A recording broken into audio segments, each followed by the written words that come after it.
உலக சுற்றுச்சூழல் தினம். இயற்கையை காக்கும் ஆண்டவர்களுக்கு கறி பிரியாணி விருந்து. புவிக்கோளையும் அதன் இயற்கையையும் காப்பாற்ற தேவைப்படும் சுற்றுச்சூழல் செயல்பாட்டை பற்றிய நேரடியான உலகளாவிய விழிப்புணர்வை ஏற்படுத்த உலக சுற்றுச்சூழல் தினம் ஆண்டுதோறும் ஜூன் 5ஆம் தேதி கடைபிடிக்கப்பட்டு வருகிறது. இதனையொட்டி தஞ்சை கல்லுக்குளம் பகுதியில் உள்ள தனியார் திருமண மண்டபத்தில் நகரில் உள்ள தூய்மை பணியாளர்கள், அதனை சார்ந்த ஊர்தி ஓட்டுநர்கள், மாநகராட்சி பணியாளர்களை ஒன்று திரட்டி அவர்களுக்கு தலைவாழை இலையில் அசைவ விருந்து பரிமாறி நன்றி தெரிவிக்கப்பட்டது. விருந்தளித்து அவர்களுக்கு சந்தன குங்குமமிட்டு பன்னீர் தளித்து வெற்றிலை பாக்கு சகிதம் அவர்களுக்கு மரியாதை செய்யப்பட்டது.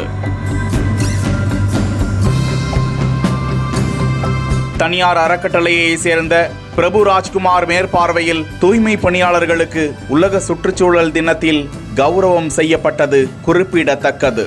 வணக்கம், என் பெயர் பிரபு ராஜ்குமார், செயலாளர், ஜோதி அறக்கட்டளை.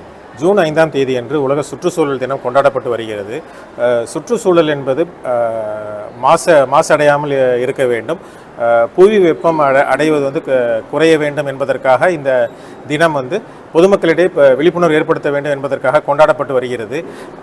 இன்று சுற்றுச்சூழலில் பாதுகாப்பதில் முக்கிய பங்கு வகிக்கும், அதாவது நமது சுற்றுப்புறத்தை தூய்மையாக வைத்திருப்பதில் முக்கிய பங்கு வகிக்கும் தூய்மை பணியாளர்களை கௌரவிக்கும் வகையில் இன்று தஞ்சை மாநகராட்சியை சேர்ந்த 8வது டிவிஷன் மற்றும் 5வது டிவிஷனை சேர்ந்த சுமார் 150 தூய்மை பணியாளர்களுக்கு எங்களது அறக்கட்டளை சார்பில் அவர்களை கௌரவிக்கும் வகையில் இன்று கறி விருந்து ஏற்பாடு செய்யப்பட்டிருந்தது.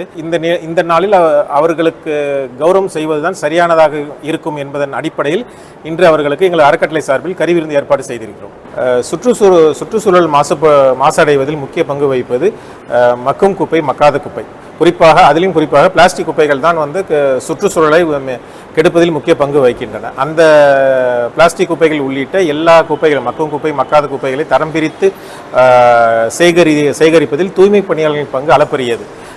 கொரோனா காலத்தில் முதல் கொண்டு தற்போது வரை என்றுமே அவர்களோட தூய்மை பணியின் காரணமாக தான் நகரம் தூய்மையாக இருக்கிறது. நகரத்தில் வசிக்கும் மக்களும் அவர்களின் பாதுகாப்பும் உறுதிப்படுத்தப்படுகிறது. அந்த தூய்மை பணியாளர்களின் சேவையை கௌரவிக்கும் வகையில் ஒவ்வொரு நிகழ்ச்சியாக தொடர்ந்து செய்து வருகிறோம். இன்று உலக சுற்றுச்சூழல் தினத்தை முன்னிட்டு சுற்றுச்சூழலை பாதுகாப்பதில் முக்கிய பங்கு வகிக்கும் தூய்மை பணியாளர்களுக்கு கறி விருந்து ஏற்பாடு செய்துள்ளோம். இதன் மூலம் அவர்களோட சேவையை அங்கீகரிக்கிற மாதிரியும் அவங்களுக்கு தொடர்ந்து வேலை செய்கிறதுக்கு தொடர்ந்து ஊக்கப்படுத்துகிற மாதிரியும் இந்த நிகழ்வு அமையும் அப்படின்னு நாங்கள் நம்புகிறோம். பிரபு ராஜ்குமார், செயலாளர், ஜோதி அறக்கட்டளை.